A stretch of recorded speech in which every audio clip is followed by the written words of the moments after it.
Olá, eu sou o Magister. Essa é a segunda parte da nossa série sobre a epistemologia de Platão. A República faz parte do período médio de Platão, sendo claramente posterior ao Meno. Esse diálogo trata de uma infinidade de temas, mas eu vou focar em seus principais conceitos epistemológicos, tentando identificar continuidades e descontinuidades com relação à epistemologia do Meno. Vimos que, no Meno, parte-se de uma opinião qualquer e usa-se a crítica dialética para provocar a anamnese, ou a recordação do que a alma já sabia antes de nascer. Caso a dialética falhe, pelo menos chegamos à aporia, ou seja, ao conhecimento da nossa própria ignorância. O esquema básico é mantido na República, mas aqui Platão parece ter desistido do problemático conceito de que aprender é apenas recordar. Duas imagens didáticas marcam a epistemologia da República. A primeira, mais famosa, é a do mito da caverna. Platão pede que imaginemos que certas pessoas estão amarradas no fundo de uma caverna, de modo que elas só podem ver a parede à sua frente. Atrás delas, os guardas usam objetos para projetar sombras no fundo da caverna, de modo que tudo que essas pessoas conhecem são as sombras. Um dia, um guarda liberta um prisioneiro e o leva para fora da caverna. De início, ele se vê cego pela luz do sol e incapaz de observar qualquer coisa.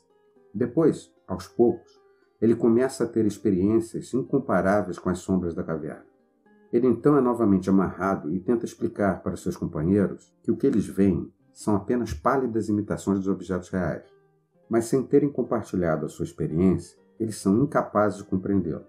Pior, como a sua visão noturna foi arruinada pela experiência fora da caverna, ele passa a ser inferior aos outros na compreensão das sombras, e assim passa a ser desprezado pela sua incapacidade de lidar com os problemas do dia a dia. As sombras simbolizam os objetos do nosso mundo, enquanto que os objetos que o prisioneiro libertado vê representam o mundo das formas, o mundo ideal de Platão, do qual o nosso mundo é apenas uma cópia. Neste mundo ideal está, por exemplo, a forma do triângulo, do qual todas as coisas triangulares e todos os triângulos que nós desenhamos são meras sombras, e também a forma do belo, do qual todas as coisas belas participam. A caminhada para a luz é a caminhada do filósofo. Ao conhecer as formas eternas, ele passa a ter conhecimento real, mas por isso mesmo se torna incompetente para lidar com as sombras do dia a dia, já que tem conhecimento sobre o que é eterno, e não mera opinião sobre o que são apenas projeções transitórias. Há muito que se falar sobre o mito da caverna e sobre a teoria das formas de Platão. Mas o importante aqui é entender que, para ele, existiam dois tipos de conhecimento. Um sobre as formas eternas e outro sobre os objetos transitórios do dia a dia. A esse segundo tipo de conhecimento, ele chamava de doxa, que é traduzível como opinião. A outra imagem da República é a da linha dividida, com as 4 capacidades que nos permitem lidar com os dois tipos de conhecimento. Eu não acho essa alegoria particularmente útil e vou apresentar o seu conteúdo de outra forma. De um lado, temos os 2 grandes níveis de conhecimento, a episteme, ou conhecimento firme, e a doxa, ou opinião.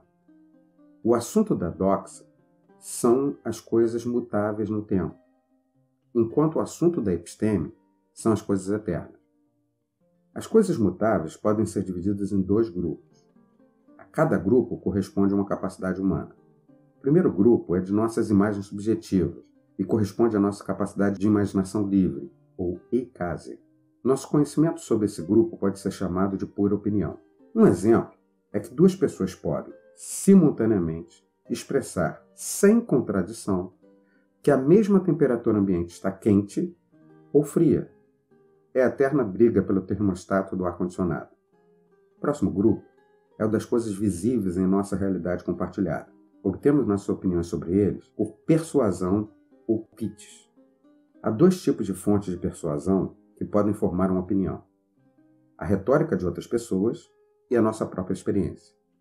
A opinião formada pela experiência pode ser a forma mais alta de opinião, mas, para Platão, ainda não constitui a episteme, pois não podemos ter conhecimento firme sobre as coisas mutáveis.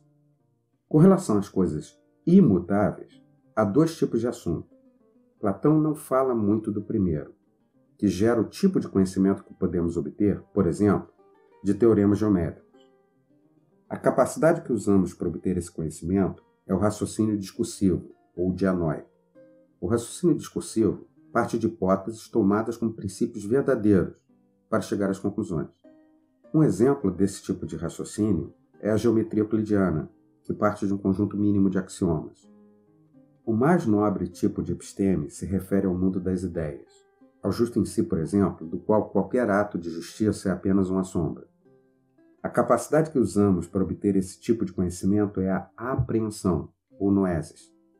Platão acredita que a noesis é provocada também partindo de hipóteses, mas aqui as hipóteses não são tomadas como verdades, mas apenas realmente como hipóteses provisórias. Vamos encaixar a noesis no que sabemos sobre a epistemologia anterior de Platão. Começamos com hipóteses tiradas da mera opinião, e novamente usamos a crítica dialética. Mas agora não há uma simples recordação, mas o uso de uma capacidade de apreensão que faz com que simplesmente percebamos quando chegamos à episteme, ou seja, ao conhecimento das formas eternas. Novamente, se falharmos em engajar a noesis, resta a aporia e o descarte da hipótese. Eu acredito que, na República, chegamos ao auge da sofisticação e beleza da epistemologia platônica. E observe que esse esquema mostra somente como engajar a noesis, que é apenas uma das 4 capacidades que aparecem na imagem da linha dividida. Algum dia eu devo aprofundar a discussão do que vimos nesse vídeo, pois o assunto é muito rico e há consideráveis divergências de interpretação. Mas, por enquanto, eu fico por aqui. Em nosso próximo vídeo da série, veremos a terceira e última versão da epistemologia de Platão, no Teeteto. Nos vemos lá. Se você gostou do vídeo, clique em gostei. Ajuda muito.